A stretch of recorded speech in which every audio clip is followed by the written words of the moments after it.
हम लोग पिछले क्लास में आर्टिकल 20 क्लॉज 1 किए थे। आर्टिकल 20 क्लॉज 1 क्या था? आर्टिकल 20 क्लॉज 1, आर्टिकल 20 क्लॉज 1 क्या नाम था उसका? क्या पढ़े थे हम लोग? एक्स पोस्ट फैक्टो लॉ, वही पढ़े थे। अब आर्टिकल 20 क्लॉज 2, इसको हम लोग बोलते हैं double jeopardy. Double jeopardy, DOUBLEJEOPARDY, double jeopardy.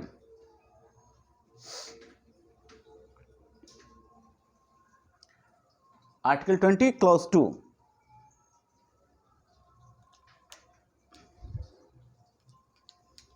सुनिएगा। No person shall be prosecuted and punished for the same offense more than once. Article 20 clause 2. No person shall be prosecuted and punished for the same offense more than once. Simple सा एक line का इसमें लिखा हुआ है कि कोई भी पर्सन, उसको आप एक ही अपराध के लिए 2 बार सजा नहीं दे सकते हैं। सिंपल सा चीज है।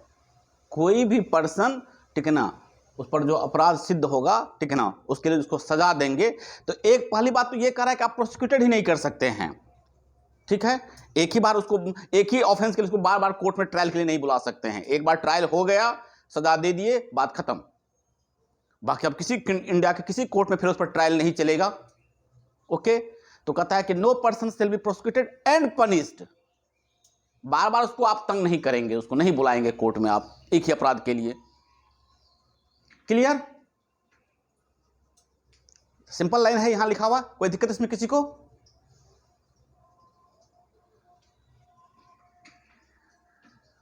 हाँ, तो ये सिंपल सा चीज है। अब देखिएगा इसका मतलब क्या, किस चीज पर बेस्ड है, इसे बताएंगे। केस, एक दो केस स्टडी करवा देते हैं। अदरवाइज सिंपल सा चीज है कि आप एक ही आदमी को एक ही अपराध के लिए, किसी पर्सन को आप एक ही अपराध के लिए 2 बार तंग नहीं करेंगे, 2 बार परेशान नहीं करेंगे, 2 बार सजा नहीं देंगे कि जब मौका मिला उसी को पकड़ के लाओ। जैसे पुलिस क्या करती है, उसके पास चोरों का लिस्ट रहता है, नहीं उस टाउन में कहीं भी अपराध होता है, उसी चोर को उठा के ले आता है, 10 डंडा मारता है, कहता है बताओ चोरी कौन किया। करता है ना पुलिस ऐसे इन्वेस्टिगेशन के दौरान। कोर्ट ऐसा नहीं कर सकती है, आपका लॉ ऐसा करने से मना करता है, ठीक है ना। पुलिस भी नहीं कर सकती है ऐसा, कोई नहीं कर सकता है ऐसा। ओके, तो आप एक ही अपराध के लिए किसी को बार बार जो है आप परेशान नहीं कर सकते हैं। यही हमारा लीगल मैगजीम्स है। मैगजीम्स लिख लीजिए सभी लोग, स्पेलिंग बता रहे हैं, लिख लीजिए मैगजीम्स को। Nemo, NEMO, nemo, NEMO, nemo. Debet, DEBUT, DEBUT। Bis, BIS, bis. Nemo, डेविड, bis, BIS। Puniri, PUNIBI, PUNIBI। Pro, PRO, pro. Uno, UNO, uno. Delicto, DELIETO, DELIETO। लिख लिए?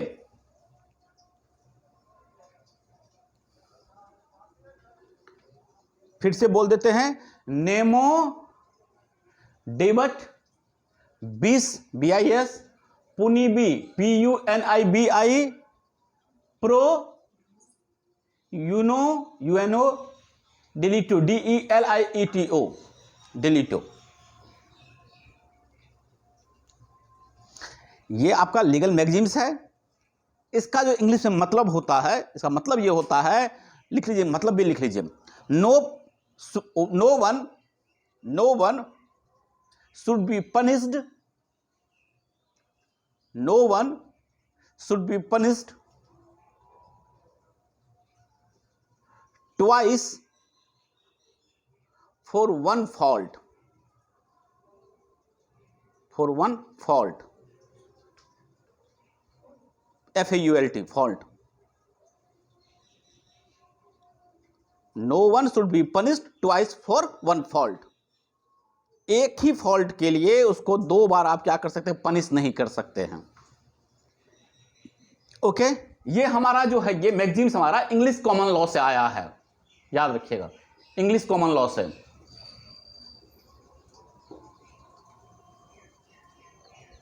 इंग्लिश के कॉमन लॉ से आया है. ठीक है, क्लियर यहां तक?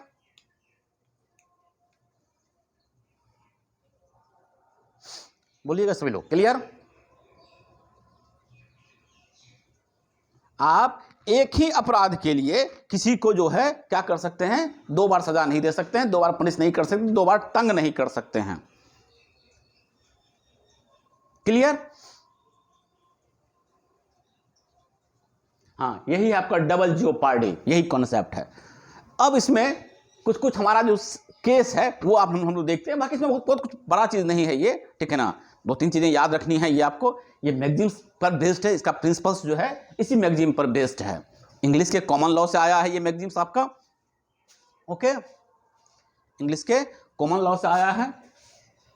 अब इसका एक दो हम लोग केस देखते हैं.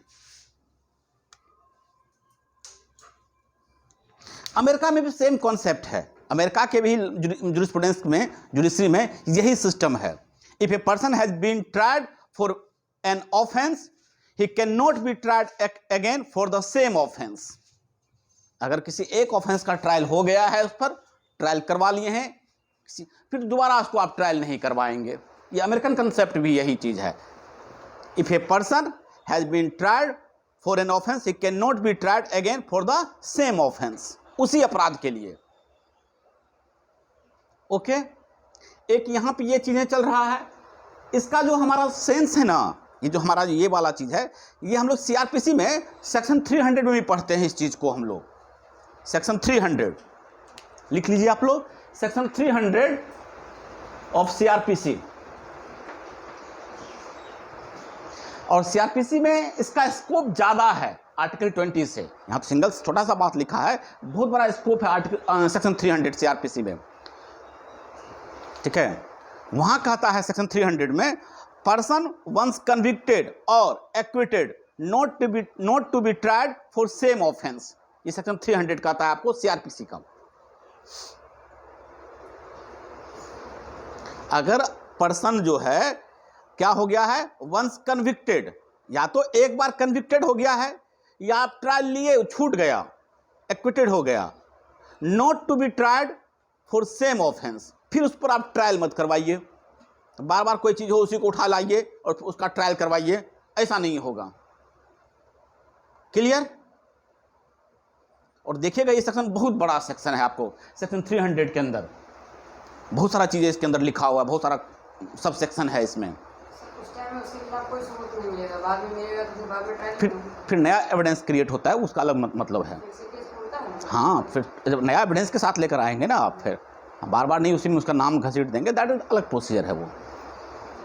ठीक है, जैसे अभी एक कहानी बताया तुमको, पुलिस बार बार चोर को उठा के ले आता है, उसकी चोर को, जो लिस्टेड चोर है. ठीक है, ओके. इसमें सेक्शन 300 सीआरपीसी का एक इलस्ट्रेशन दे रखा है, हम पढ़ देते हैं, सुनिएगा आप लोग. A is tried upon a charge of theft as a servant and acquitted. ये जो है एक नौकर है, उस पर चोरी का आरोप लगा और छूट गया. He can not afterwards while he acquitted remains in force be charged with theft as a servant or upon the same facts with theft simply or with criminal breach of trust. ठीक है ना, आप क्या करेंगे, इसमें यही चीज लिखा हुआ है कि एक बार किसी चोर पे, अपने घर के किसी चोर पे क्या किए, चोरी का आरोप लगाए और वो छूट गया, नहीं साबित हो पाया. तो अब ये नहीं कि आप उसी को फिर से बुलाइए और चोरी के इंग्रेडिएंट के साथ, यानी चोरी का फिर से उस पर आप बिना नए फैक्ट के, उसी फैक्ट पर आप उसको क्या कीजिए, फिर से ले आइए. या फिर क्या कीजिए, आप क्रिमिनल ब्रीच ऑफ ट्रस्ट का आरोप लगा दीजिए उस पर, वह भी लगभग सेम होता है। क्रिमिनल ब्रीच ऑफ ट्रस्ट के लिए उसको ट्रायल करवा लीजिए, ऐसा नहीं करना है। Okay, clear? राहुल, मौसमी, सुभाष, अर्पणा, वंदना, तासिन। हाँ, तो ये इसको सेक्शन 300 के साथ पढ़ना है आपको। बहुत अच्छा सेक्शन है ये 300 भी। बाकी डीप में हम लोग सीआरपीसी क्लास में देखेंगे इसको। अब हम लोग आर्टिकल 20 क्लॉज 2 की बात करते हैं हम लोग। अब आइए इसमें एक दो केस हम लोग स्टडी करते हैं। बड़ा अच्छा सा केस है इसमें, भगवान स्वरूप वर्सेस स्टेट ऑफ महाराष्ट्र। भगवान स्वरूप versus state of Maharashtra. BHAGWAN,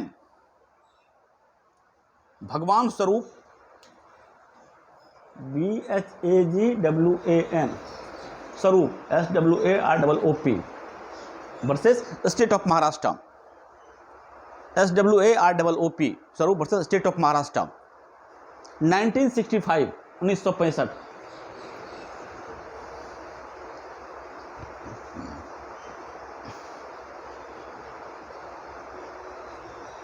अब देखिए इसमें क्या होता है, सुनिएगा, जजमेंट सुन लीजिए। अभी से वो जजमेंट ही पढ़ रहे हैं सब, इसी के अंतर्गत कुछ जजमेंट होगा। If single act of person, ध्यान सुनिएगा, इसका जजमेंट सुनिएगा। If single act of person constitute 2 different offences, then the punishment for one offense does not bar the prosecution and punishment for other offense।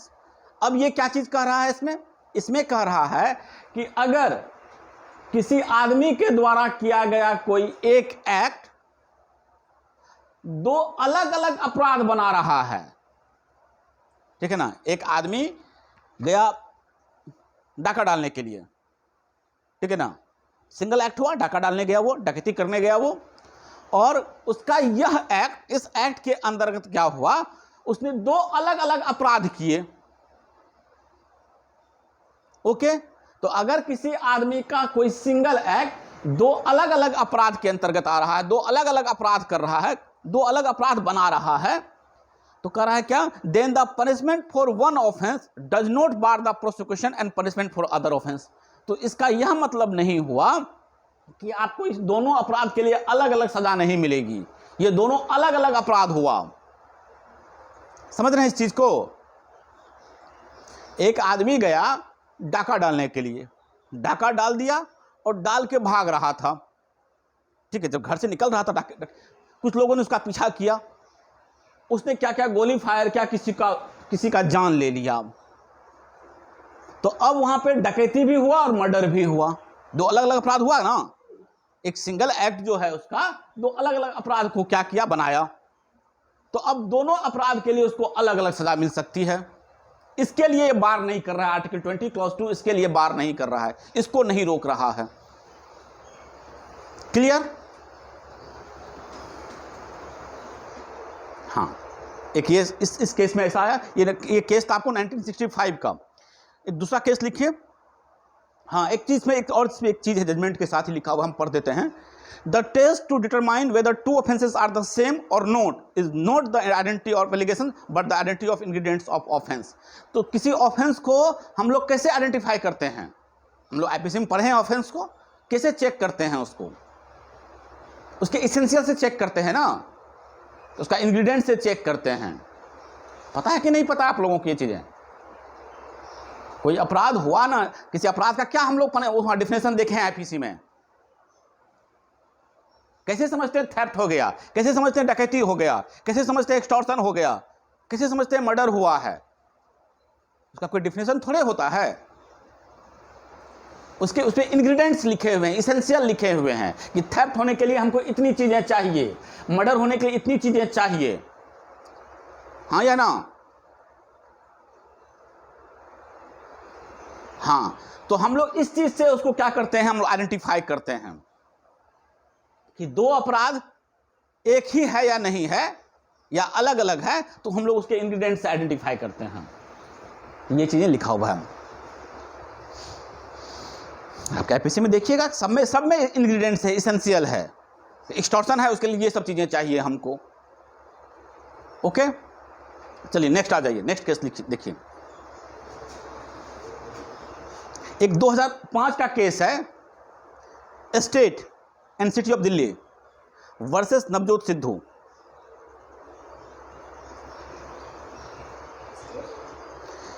State and city of Delhi, Delhi का है, Delhi versus Navjot Sidhu 2005।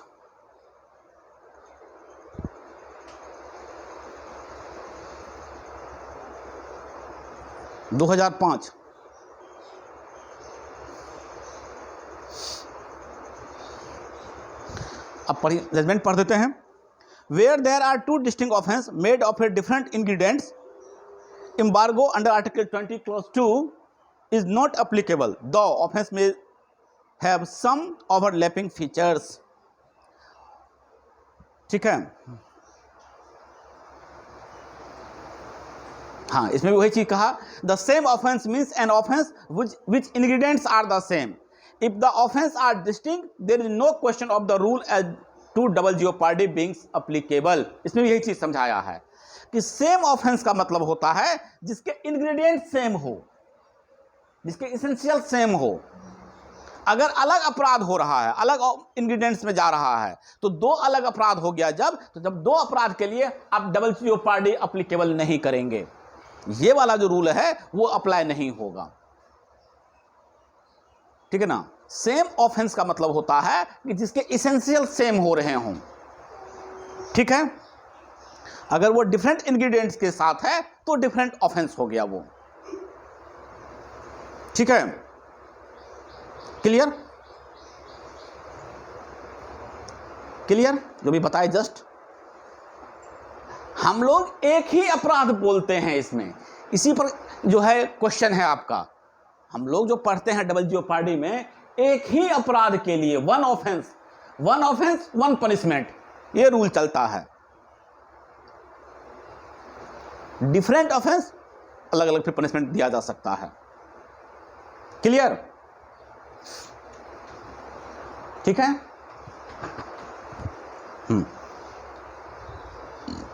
अब next एक question देख लीजिए, section case Sangeeta Ben Mahendra Bhai Patel versus state of Gujarat. Sangeeta Ben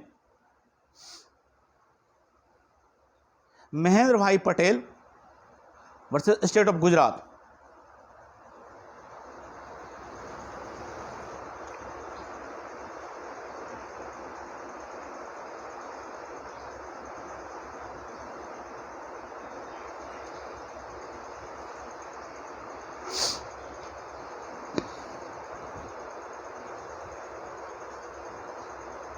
अब देखिए इस case में क्या हुआ, ये 2012 का केस है, 2012 का केस है। This provision also has no application if the subsequent proceeding is a mere continuation of the provision proceeding. ठीक है ना। अब ये सिंपल सी क्या कह रहा है इस केस में, इस केस में कह रहा है कि ये वाला चीज जो है वो अपील में अप्लाई नहीं होगा। सब्सिक्वेंट प्रोसीडिंग्स, सब्सिक्वेंट प्रोसीडिंग्स का मतलब हुआ यहां पे कि मान लीजिए एक आदमी सेशन कोर्ट में गया, इसका पहले जो ट्रायल चला वो सेशन कोर्ट में चला, सेशन कोर्ट ने अपना जजमेंट दे दिया, ओके, चाहे पक्ष में दिया हो चाहे उसके अगेंस्ट दिया हो।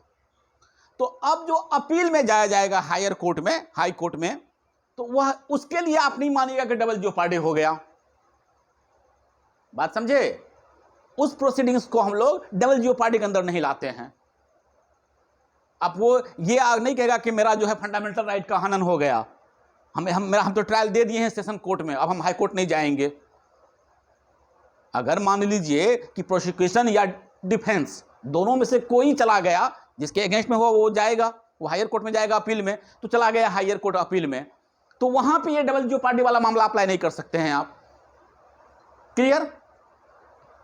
हम आप पे आरोप लगाए चोरी का, साबित नहीं हुआ सेशन कोर्ट में, ट्रायल में हम हार गए, तो फिर हम हायर कोर्ट में अपील में जाएंगे और वहां पे कहेंगे कि इस एविडेंस को साथ नहीं, इस एविडेंस को जो है सेशन कोर्ट सही तरीके से नहीं देखा, हम अपील में आए हैं।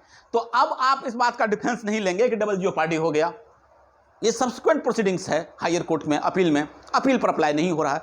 फिर हाई कोर्ट में जो भी फैसला हो, हम सुप्रीम कोर्ट तक जा सकते हैं। और जाते ही हैं, तो वहाँ डबल जियोपार्डी इस तरह से नहीं मानेंगे आप, ठीक है ना। सेम लेवल के कोड पर डबल जियोपार्डी हम लोग देखते हैं, ओके। हाँ, फिर रिव्यू में, रिवीजन में, वहाँ भी डबल जियोपार्डी नहीं लगाते हैं, हम रिव्यू करवा सकते हैं, रिवीजन करवा सकते हैं, तो वो सब चीज़ें डिफरेंट थिंग है। सब्सिक्वेंट प्रोसीडिंग्स पर इसको अप्लाई हम लोग नहीं करते हैं डबल जियोपार्डी को। ये हमारे इस वाले केस में आया था। क्लियर? ठीक है अतुल, क्लियर? अगर सो के तुरंत उठ जग के क्लास कीजिएगा, ठीक है, समझ में बात नहीं आएगा। क्या राहुल? ऑनलाइन क्लास का एक फायदा ये होता है कि आप किस अवस्था में हैं, ठीक है ना, पता नहीं चलता है किसी को किस अवस्था में है कि नहीं।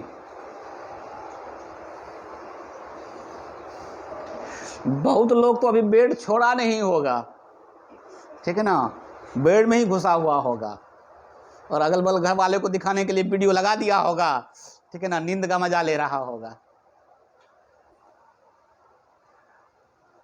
क्या राहुल?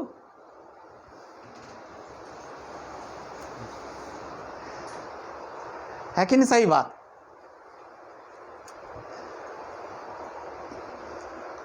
क्या वंदना, है कि नहीं? भाई के डर से, पापा के डर से वीडियो लगा के झपकी मार रहे हैं। सही है, चलिए ये क्लियर। इसमें कहीं दिक्कत किसी को? बाकी हाँ, बाकी अब और आप लोग जो जहाँ से केस ढूंढ सकते हैं ढूंढ के कीजिएगा। एक केस है, ठीक है ना, Thomas Das versus state of Punjab. Case का नाम लिख लीजिए, बाकी पढ़ लीजिएगा अपने। Thomas Das versus state of Punjab.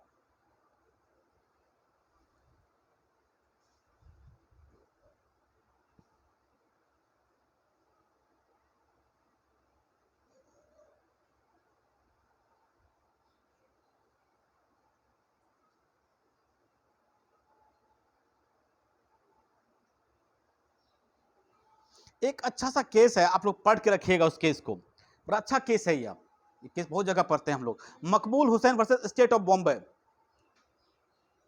Maqbool Hussain versus state of Bombay 1953, supreme court, page number 325।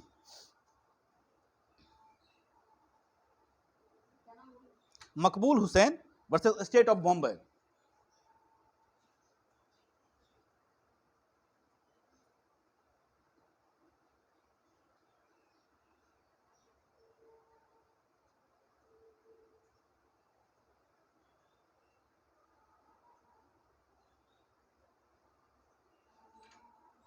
ठीक है, इस केस को पढ़िएगा आप लोग। इस केस में हुआ क्या था, वो गोल्ड कहीं से स्मगलिंग करके गोल्ड ला रहा था। The applicant brought some gold from a foreign country without making any declaration of the effect. बिना कागज का, बिना किसी डॉक्यूमेंट का गोल्ड ला रहा था किसी दूसरे कंट्री से, ठीक है ना। कस्टम अथॉरिटी क्या किया, कस्टम वाला पकड़ा, कस्टम तो पकड़ेगा ही, बिना अब डॉक्यूमेंट के लेके आएंगे, गोल्ड लेकर आएंगे तो। The custom authorities seize the gold under the sea custom act 1898। Subsequently, he was also charged under the Section 8 of Foreign Exchange Regulation Act 1947। दो अलग अलग एक्ट में उसको जो है उस पर चार्ज किया गया, ठीक है, दो अलग अलग एक्ट में उसको लाया गया। तो अब इसमें कहता है क्या, he was also charged under Section 8, तो पढ़ लीजिए, and was prosecuted। The prosecution under the Foreign Regulation Act was held valid। Supreme court उसको वैलिड माना। ये दो जगह अलग अलग, क्योंकि वहां पर तो सिर्फ ऑर्डर है ना, वो सीज किया था, जजमेंट वहां पे जजमेंट नहीं होता है, वहां पे सीज कर लिया माल को, ठीक है। अब यहां पे देखिए क्या करता है, the prosecution was valid since the earlier seized under the sea custom act did not constitute a judgement or an order of a court of judicial tribunal to support the plea of double jeopardy. अब इसमें एक बात ध्यान रखिएगा, एक case भी है हमारे पास, उस केस को अगर आप लोग देखेंगे ना तो एक बड़ा अच्छा चीज समझाया है उसमें। उस केस में एक केस है हमारे पास, उस केस में कहा कि आप किसको जुडिशियल डिसीजन मानेंगे। एक बता देते हैं आप लोगों को, किसी एडमिनिस्ट्रेटिव ध्यान समझिए, केस का बता देंगे आप लोगों को। किसी एडमिनिस्ट्रेटिव के द्वारा, एडमिनिस्ट्रेटिव डिपार्टमेंट के द्वारा जो एडमिनिस्ट्रेशन है उसको हम लोग जुडिशियल ऑर्डर या जुडिशियल जजमेंट नहीं मानते हैं। ये जो डबल जियोपार्डी बात हो रहा है यह जुडिशियल के लिए है, समझे राहुल, पिंकी, अंशु? हाँ, किसी जो एडमिनिस्ट्रेशन के अंदर आएगा उसको हम लोग जुडिशियल ट्रायल नहीं मानते हैं, जुडिशियल जजमेंट नहीं मानते हैं, जुडिशियल कन्विक्शन नहीं मानते हैं उसको। ये सिर्फ डबल जियोपार्डी वहां के अंदर आएगा, वहां के लिए आएगा। कोई एडमिनिस्ट्रेटिव कोई अगर आया है तो उसको हम लोग नहीं मानते हैं उसको, सिंपल सा चीज है। हाँ, तो नहीं मानेंगे उसको, डबल जियोपार्डी अप्लाई नहीं होगा वहां पे। हम लोग डबल जियोपार्डी का जो डिफेंस लेंगे तो वो जुडिशियल में सिर्फ होता है, अप्लाई होता है। ये हमें केस है, उस केस को भी मिसिंग है, हम केस बता देते हैं आप लोगों को। 2 मिनट रुकिए, हम केस के अंदर आया था ये चीजें। इसी का इसको कोर्ट कहा कि वो जो हमारा कौन डिपार्टमेंट था, हमारा कस्टम डिपार्टमेंट था ना, कस्टम अथॉरिटी जो था, वो जो सीज किया तो कहा कि वो जुडिशियल अथॉरिटी के द्वारा इसको जो है नहीं लिया गया है, इसीलिए यह चीज दोबारा फॉरेन एक्सचेंज जो चला उस पर एक्ट कहा कि यह वैलिड एक्ट है, वैलिड, उस पर जो है ये चार्ज लगेगा, उस पर डबल 20 क्लॉज 2 का जो है उस पर जो है वो डिफेंस नहीं ले सकता है इसका। ठीक है, क्लियर? एक केस है हमारा, रुकिए ना।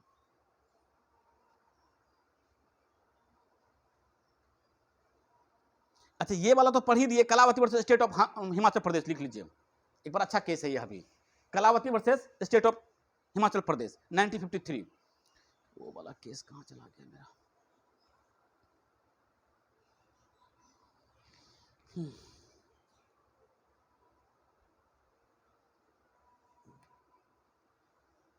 कलावती स्टेट ऑफ हिमाचल प्रदेश।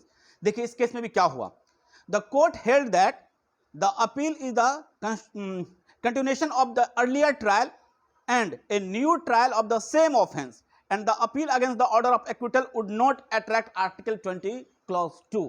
अभी जो आप पूछ रहे थे फिर नया जजमेंट, नया फैक्ट आ गया, कुछ नया एविडेंस निकल के आ गया, लिखा हुआ है साफ क्लियर इसमें आप लिखा हुआ है कि the court held that the appeal is the continuation of the earlier trial. Appeal को हम लोग जो अर्लियर ट्रायल चला उसका कंटिन्यूएशन मानते हैं, उसको अलग चीज नहीं मानते हैं हम लोग अपील को। इसलिए अपील पर जो है आर्टिकल 20 क्लॉज 2 का जो हम लोग डबल जियोपार्डी, उसमें ये अप्लीकेबल नहीं होता है, क्योंकि वो हम लोग कंटिन्यूएशन ही मानते हैं। ठीक है, वो अलग से ट्रायल नहीं मानते हैं उसको हम लोग। And not a new trial of the same offence and the appeal against the order of acquittal would not attract article 20 clause 2 because there was no punishment in the earlier trial.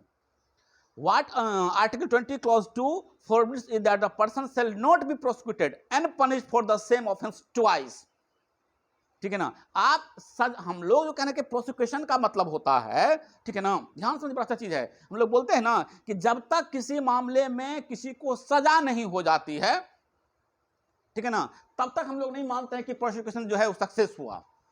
एक simple सा चीज समझो कि मान लीजिए कोई murder हुआ, ठीक है ना, एक हम एक्यूज को पकड़ कर लाए और वो एक्यूज एक्विटल हो गया, छूट गया, राहुल, तो क्या मानते हैं प्रोसिक्यूशन सक्सेस हो गया?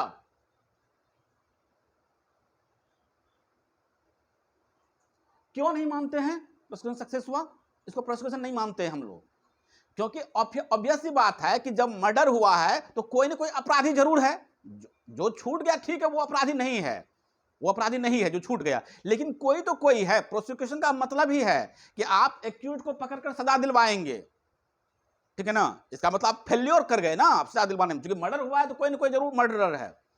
तो यही यहां पे समझाने की कोशिश किया है कि अगर किसी का एक्विटल हो जाता है लेकिन फिर कोई नया एविडेंस क्रिएट होकर आता है, फिर उसको हम बुलाते हैं, इसको 22 क्लॉज डबल जियोपार्डी के अंदर नहीं रखेंगे इसको, क्योंकि प्रोसिक्यूशन तो हुआ ही नहीं, उसको तो सजा मिली ही नहीं उसमें। बात समझ रहे हैं? तो कह रहा है कि यह 22 को अट्रैक्ट नहीं करेगा। क्लियर? हाँ, सिंपल सा चीज है इसमें। हाँ, अब जो बता रहे थे वो सुन लीजिएगा थोड़ा सा आप लोग, ठीक है ना।